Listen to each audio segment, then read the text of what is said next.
안녕하십니까. 오늘은 부처님, 곧 시다르타 고타마의 어린 시절부터 사문유관과 출가의 결심, 그리고 부처님의 깨달음에 대한 이야기를 전해드리고자 합니다. 부처님께서는 어디서 태어나셨는지 아시나요? 그분은 먼 옛날 기원전 5세기경 작은 나라 석가족에서 태어나셨습니다. 석가족의 수도는 카필라바스투라 불렸습니다. 히말라야 남쪽 기슭, 지금의 네팔과 인도 국경 가까운 땅이었습니다. 그곳 사람들은 땅을 일구고 소와 말을 키우며 때로는 이웃 나라와 교류도 하며 살아갔습니다. 나라의 규모는 크지 않았지만 백성들은 질서와 전통을 존중했습니다. 큰일이 있으면 어른들이 모여 함께 의논하고 결정하였습니다. 그런 문화 속에서 한 아이가 태어났습니다. 그 아이가 바로 시다르타 고타마였습니다. 시다르타라는 이름은 뜻을 이룬다는 의미를 지니고 있었습니다. 왕의 아들로 태어나 장차 무엇이든 원하는 것을 성취하리라는 기대가 담긴 이름이었습니다. 부처님은 룸비니 동산에서 태어나셨습니다. 룸비니는 지금 네팔 남부에 있는 평화로운 숲입니다. 맑은 샘물이 흐르고 나무와 꽃이 무성하여 예로부터 신성한 곳으로 여겨졌습니다.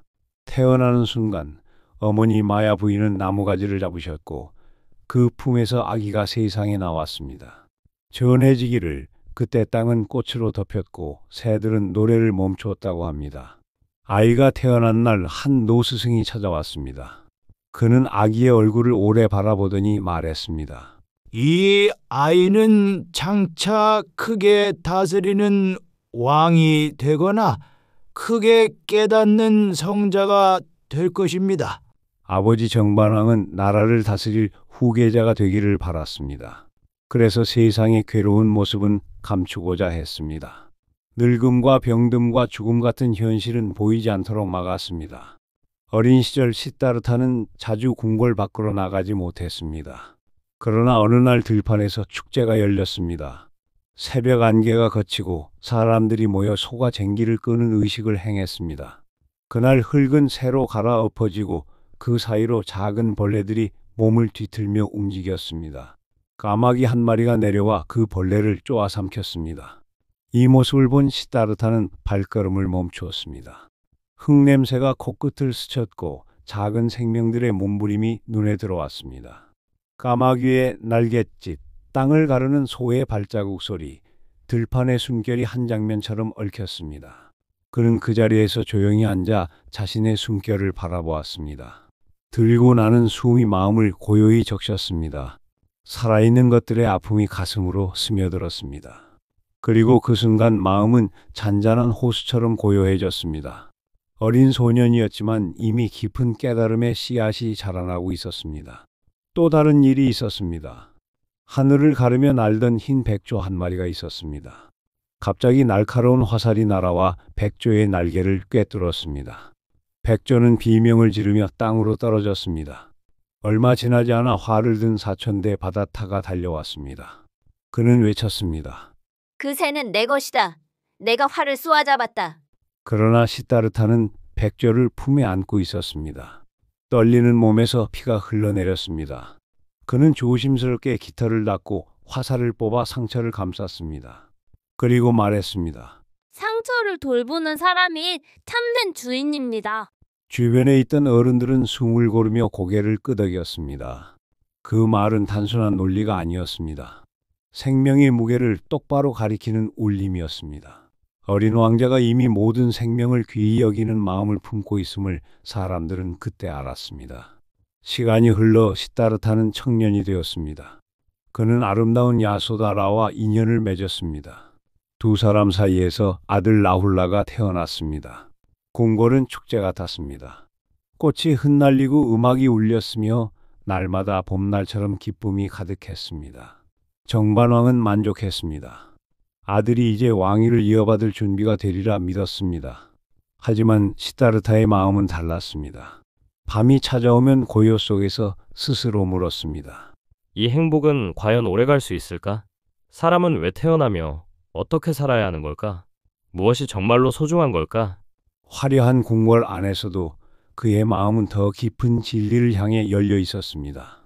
그 물음이 바로 출가와 깨달음으로 이어질 큰 길의 시작이었습니다. 이 이야기를 들으며 우리도 마음속에 물어볼 수 있습니다. 내가 의지하는 행복은 무엇인가?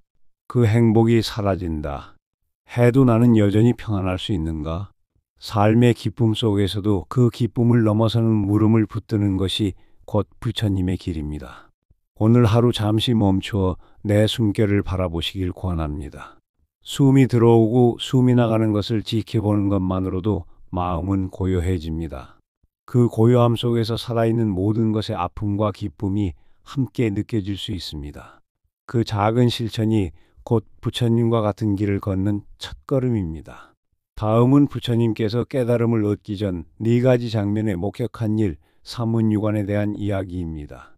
태자인 시타르타가 세상에서 처음으로 괴로움의 실상을 마주한 이야기를 먼저 전해드리겠습니다.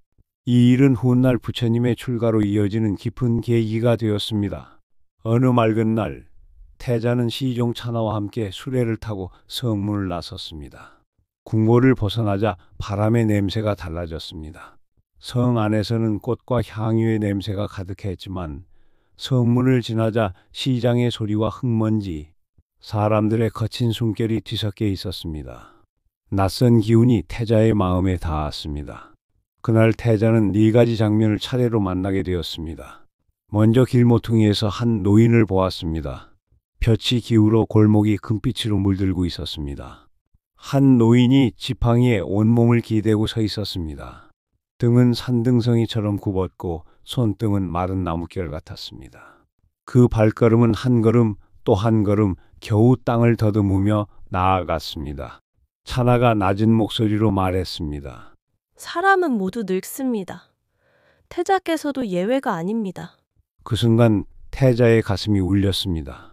궁궐의 봄이 거치듯 세월의 그림자가 얼굴에 드러났습니다. 나도 늙는다. 이 사실이 촛돌처럼 마음에 놓였습니다. 수레는 다시 나아갔습니다. 이번에는 병든 사람을 보았습니다. 햇살은 뜨거웠고 그 사람의 이마에는 식지 않는 열이 앉아 있었습니다. 가슴은 가쁘게 오르내렸고 손은 떨렸습니다. 약초 냄새와 땀 냄새가 공기 속에 얽혀 있었습니다. 차나는 말했습니다. 사람은 누구나 아픕니다. 강한 이도 예외가 없습니다. 태자는 술의 난간을 꽉 쥐었습니다. 나도 아내도 아이도 병들 수 있다. 몸은 바람 앞에 등불 같다는 생각이 스쳤습니다. 2번째 돌이 마음에 놓였습니다. 다시 수레는 길을 따라갔습니다. 멀리서 울음소리가 들려왔습니다. 장래 행렬이 다가오고 있었습니다. 흰천이 바람에 흔들렸습니다. 울음은 크지 않았지만 깊고 낮게 울려 퍼졌습니다. 어떤 이는 하늘을 보며 입술을 깨물었고 어떤 이는 2 손을 모으고 있었습니다. 차나는 조용히 속삭였습니다. 모든 생명은 죽음을 맞습니다. 그 말에 길 위의 소리들이 잠시 멎은 듯 했습니다. 태자의 가슴은 텅 빈 들판처럼 느껴졌습니다. 죽음은 누구에게나 찾아온다. 이 진실이 3번째 돌처럼 무겁게 마음에 놓였습니다. 마지막으로 수레가 멈춘 곳에는 한 수행자가 서 있었습니다. 옷은 수수했으나 눈빛은 맑았습니다. 걸음은 흔들림이 없었고 그의 주변에는 이상하게도 고요한 기운이 흘렀습니다. 차나는 말했습니다. 저분은 괴로움을 넘어가는 길을 찾는 사람입니다. 그 순간 태자의 눈앞에 새로운 길이 열렸습니다. 괴로움은 피할 수 없지만 그 너머로 나아가는 길이 있다는 것을 보았습니다. 이번에는 차갑지 않은 돌, 따뜻한 돌이 마음에 놓였습니다. 그 돌의 이름은 희망이었습니다. 태자는 궁궐로 돌아온 길 내내 말이 없었습니다. 늙음과 병듦과 죽음, 그리고 그 너머로 향하는 수행자의 길. 4가지 장면은 태자의 가슴에 돌처럼 단단히 쌓였습니다.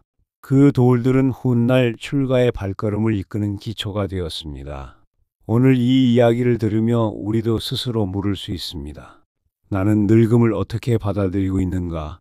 나는 병듦을 두려움으로만 보고 있는가? 죽음을 삶의 끝으로만 여기는가? 그리고 괴로움을 넘어서는 길을 찾고 있는가? 이 물음은 단순한 과거의 이야기가 아니라 오늘을 사는 우리 모두의 물음입니다. 늙음과 병듦과 죽음은 피할 수 없지만 그 길을 넘어 마음을 맑히는 수행은 우리 앞에도 열려 있습니다. 오늘 하루 잠시 눈을 감고 내 호흡을 바라보시길 권합니다. 늙음과 병듦과 죽음은 언젠가 다가오지만 지금 이 숨은 살아있는 증거입니다.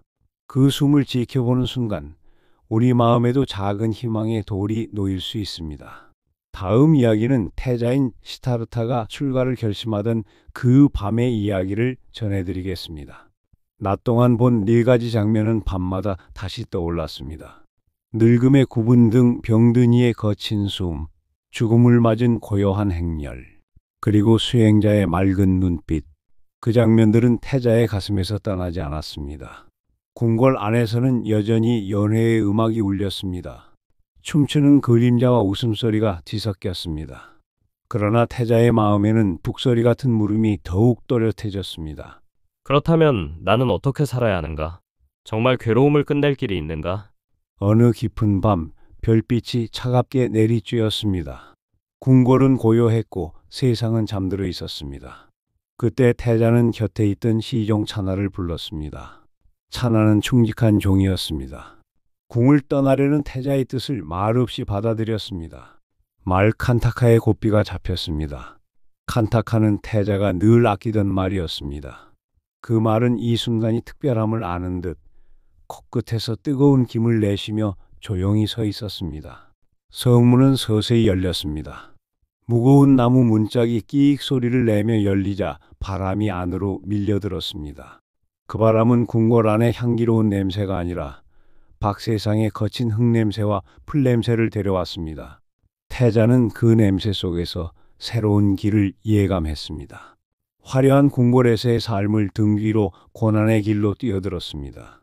수레바퀴 소리도 없이 그들은 어둠 속을 달렸습니다. 도시의 등불은 점점 멀어졌습니다. 뒤를 돌아보니 빛나는 궁궐은 이제 하나의 별빛처럼 아득했습니다. 앞으로는 강가의 물소리가 가까이 다가왔습니다. 아노마 강이었습니다. 아노마, 크고 빛난다는 이름을 지닌 강. 강물은 달빛을 받아 반짝였습니다. 밤하늘 별빛과 어우러져 마치 하늘과 땅이 하나로 이어지는 듯 했습니다. 태자는 강가에 앉았습니다. 그는 잠시 눈을 감고 긴 숨을 내쉬었습니다. 그리고 자신의 머리카락을 집어들었습니다. 왕자에게는 권위와 장식의 상징이었습니다. 칼이 지나가자 머리카락은 바람에 흩어졌습니다. 밤 공기 속에 사라지는 그 순간 그의 마음에서도 세속의 무게가 벗겨졌습니다. 태자는 왕자의 옷을 벗었습니다. 비단과 장식으로 빛나던 옷을 벗어 강가에 내려놓았습니다. 그리고 수행자의 옷을 입었습니다. 옷은 수수했지만 마음은 그 어느 때보다 넓고 자유로웠습니다. 그 순간 떠난 것은 집이 아니었습니다. 떠난 것은 집착이었습니다. 남은 것은 두려움이 아니었습니다. 남은 것은 소원이었습니다. 태자의 가슴에 다짐이 불처럼 타올랐습니다. 나는 모두에게 이로운 길을 찾겠다. 그 다짐은 흔들리지 않았습니다. 그 길은 외롭지만 가장 위대한 길이었습니다. 그날 밤 한 왕자가 떠난 것이 아니었습니다. 한 수행자가 태어난 밤이었습니다. 태자는 궁궐을 떠나 숲으로 들어갔습니다. 그곳은 낮에는 짙은 녹음이 깔리고 밤이면 별빛이 나뭇잎 위에 내려앉는 곳이었습니다. 새벽이면 이슬이 발목을 적시며 스며들었습니다. 그 이슬은 차갑고 투명했지만 그의 마음에는 더 깊은 사색을 불러일으켰습니다. 시간이 지나 그는 5명의 수행자와 함께 살았습니다. 그들은 모두 괴로움을 끝내려는 뜻을 품고 있었습니다. 그러나 그 길은 혹독했습니다. 물을 줄이고 밥을 줄이고 숨결마저 희미해질 때까지 줄였습니다. 살은 빠져 뼈가 드러나고 눈앞은 종종 하얗게 어지러웠습니다. 어느 날 그는 땅이 흔들리는 듯 몸이 쓰러졌습니다. 숨은 가늘었고 의식은 멀어졌습니다. 그 순간 태자는 마음속으로 조용히 말했습니다. 이 길은 지나치다. 몸을 괴롭힌다고 지혜가 자라지는 않는다. 그때 한 소녀가 다가왔습니다. 이름은 수자타, 마을의 평범한 처녀였습니다. 그녀는 태자를 신비로운 사람으로 여겼고 공경의 마음으로 따뜻한 우유죽을 2손으로 받쳐 올렸습니다. 그릇에서는 하얀 김이 피어올랐습니다. 태자가 숟가락을 들어 한 모금 삼키자 따뜻한 기운이 목을 타고 내려가 온 몸에 번졌습니다. 메마른 손끝에 힘이 돌아왔습니다. 기력이 조금씩 다시 피어나는 것을 느꼈습니다. 그는 알았습니다. 이것이 바로 중도다. 치우치지 않는 길이다. 너무 즐기지 말고 너무 괴롭히지도 말자. 그는 강으로 내려가 몸을 씻었습니다. 차가운 물결이 그의 몸을 감싸고 흐르는 물은 지난날의 고통을 씻어내듯 흘러갔습니다. 그 마음은 맑아졌습니다. 그리고 큰 나무 아래 자리를 폈습니다. 그 나무는 사람들에 의해 보리수라 불렸습니다. 그는 서운했습니다. 오늘 밤 반드시 진리를 보리라. 그 마음은 흙바닥처럼 단단히 굳어졌습니다. 밤은 깊어졌습니다. 어둠은 무겁게 내려앉았고 마음을 흔드는 유혹이 그림자처럼 스며들었습니다. 두려움은 바람처럼 일어나 마음을 흔들려 했습니다. 그러나 태자는 흔들리지 않았습니다. 그는 손을 내려 대지를 가볍게 만졌습니다.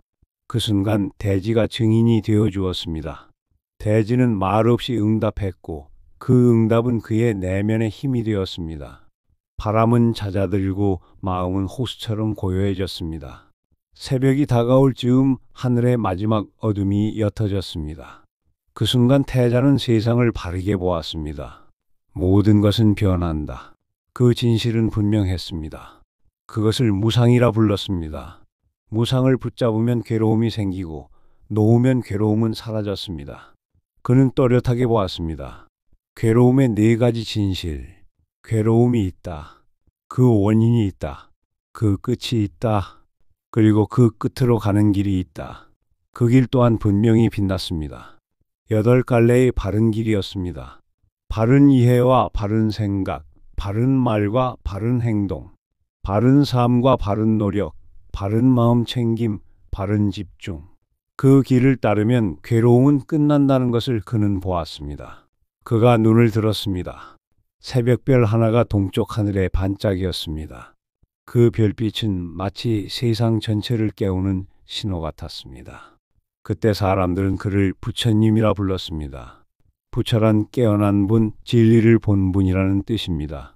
그 순간 한 인간이 모든 괴로움의 근원을 꿰뚫어 본 것이었습니다. 오늘 이 이야기를 통해 우리도 묻습니다. 삶의 괴로움 속에서도 나는 무엇을 붙잡고 있는가? 놓아야 할 것은 무엇이고 걸어가야 할 길은 무엇인가? 잠시 눈을 감고 호흡을 바라보십시오. 숨이 들어오고 나가는 그 자리에서 우리도 고요한 깨달음의 씨앗을 찾을 수 있습니다. 다음 시간에는 부처님의 첫 제자 이야기와 사람들을 변화시킨 이야기를 해드리겠습니다. 긴 시간 함께 해주셔서 고맙습니다. 구독과 좋아요를 눌러주신다면 영상을 제작하는 데 큰 힘이 되겠습니다. 나무 아미타불.